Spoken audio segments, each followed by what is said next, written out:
so tired.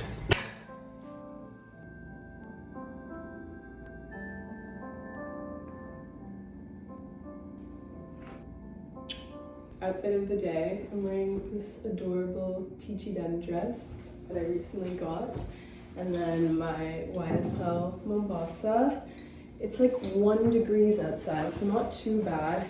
So I'm gonna add this Spencer Badu bomber jacket, and then shoes, camper boots, Uniqlo Heat Tech leggings, and that's the look. Stand in that corner.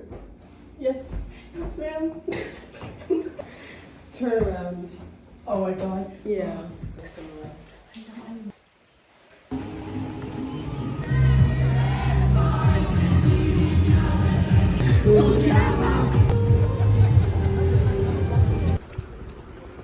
A big thing there. It's spoken about traveling for so long.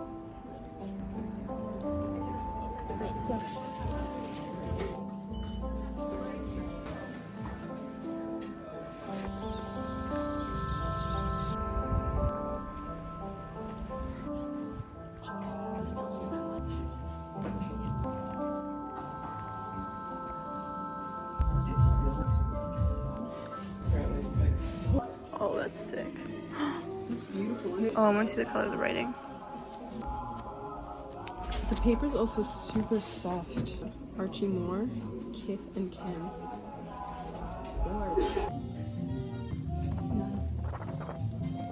This is so cool.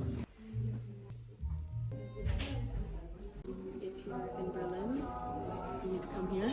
I'm like obsessed. I only got 1 book because we're kind of running short on time, but everything here is just...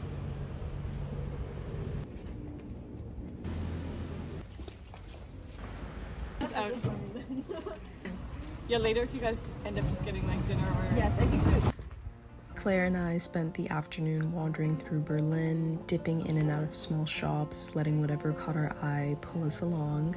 We were both so exhausted and a bit cold from walking, but the day shifted once we met up with my friend Sophie. She took us around and we ended up in a few local vintage shops where I tried on the most gorgeous, perfect Prada pieces. We grabbed tea, talked, and said our goodbyes. Claire left the next morning. Whenever I travel somewhere new, I like ending the trip by finding a photo booth, something physical to bring home with me. I found navigating Berlin's transit super interesting. There's no turnstile or barrier when you enter the metro, just this honor-based system. Everyone will be honest and buy a ticket. And if you don't, you risk a fine. On my last day, I spent the morning on my own.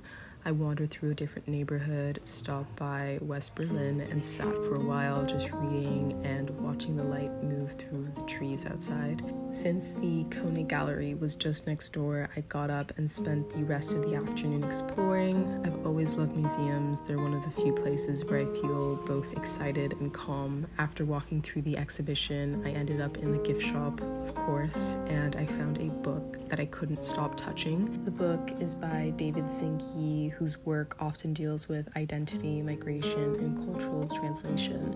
The binding is what initially caught my eye. So sick.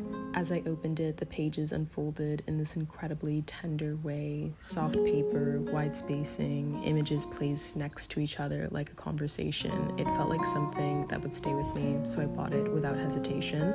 I also tested this perfume in the shop. It smelled so good.